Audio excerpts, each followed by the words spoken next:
Vous faites bien de nous suivre dans ce tour d'actualité sociopolitique africaine sur TOUTV Africa.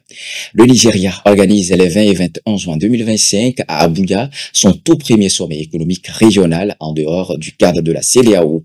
Ce rendez-vous inédit voulu par le président Bola Ahmed Tinubu vise à positionner le Nigeria comme un moteur du commerce et de l'investissement en Afrique de l'Ouest.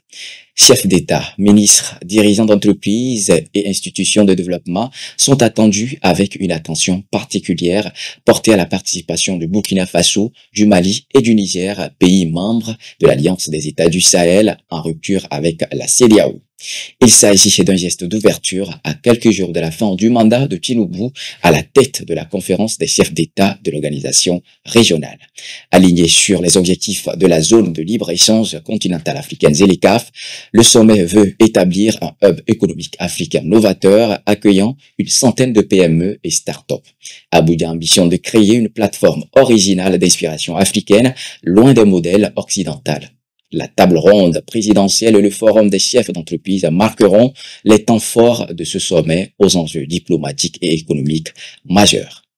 Au Togo, une nouvelle circulaire signée le 30 mai 2025 par Arouefafi Johnson, ministre et secrétaire général de la présidence du Conseil, impose un contrôle strict sur les déplacements officiels des membres du gouvernement togolais.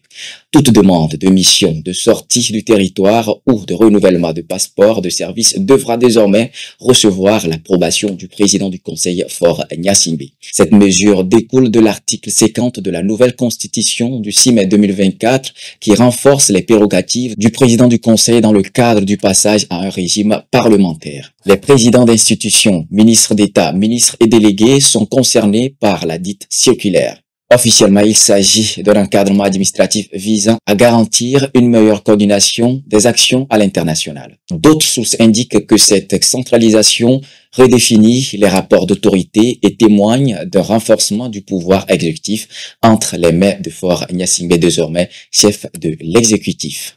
Face à la menace américaine d'élargir les restrictions de voyage à 36 pays parmi lesquels figurent plusieurs États d'Afrique de l'Ouest, le Nigeria hausse le ton. Le ministre nigérian des Affaires étrangères, Youssouf Tougar, a averti l'administration Trump que cette mesure pourrait compromettre les accords cruciaux sur les métaux rares et l'énergie. Riche en ressources stratégiques, le Nigeria est devenu un acteur clé dans l'approvisionnement mondial en terres rares. Avec une production de 13 000 tonnes métriques en 2024, soit une hausse de 80% par rapport à 2023, le pays occupe désormais la 5e place mondiale en Afrique de l'Ouest et la première place dans le secteur stratégique essentiel pour la défense, l'électronique, les véhicules électriques et les énergies renouvelables.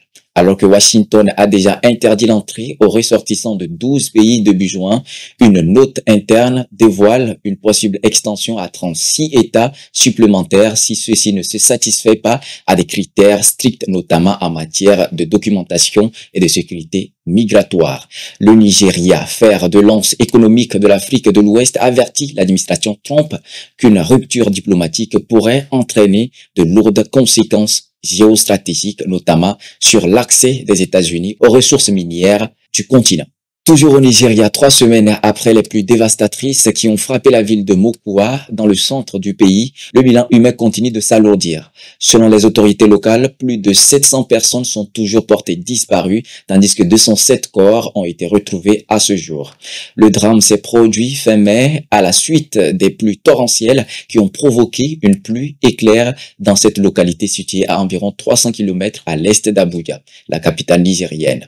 Les inondations ont détruit au moins 400 habitations et causé des déplacements de 3000 personnes selon l'agence des urgences des États du Nigeria. Le vice-gouverneur Yakubu Garba a affirmé que des équipes de secours restent mobilisées pour retrouver de nombreux disparus. Ce désastre marque l'un des pires épisodes d'inondation dans le pays ces dernières années. La saison des pluies, qui s'étend généralement de mai à octobre, commence à peine au Nigeria, pays où des inondations sont devenues quasi annuelles, amplifiées par des manques d'infrastructures de drainage et les changements climatiques.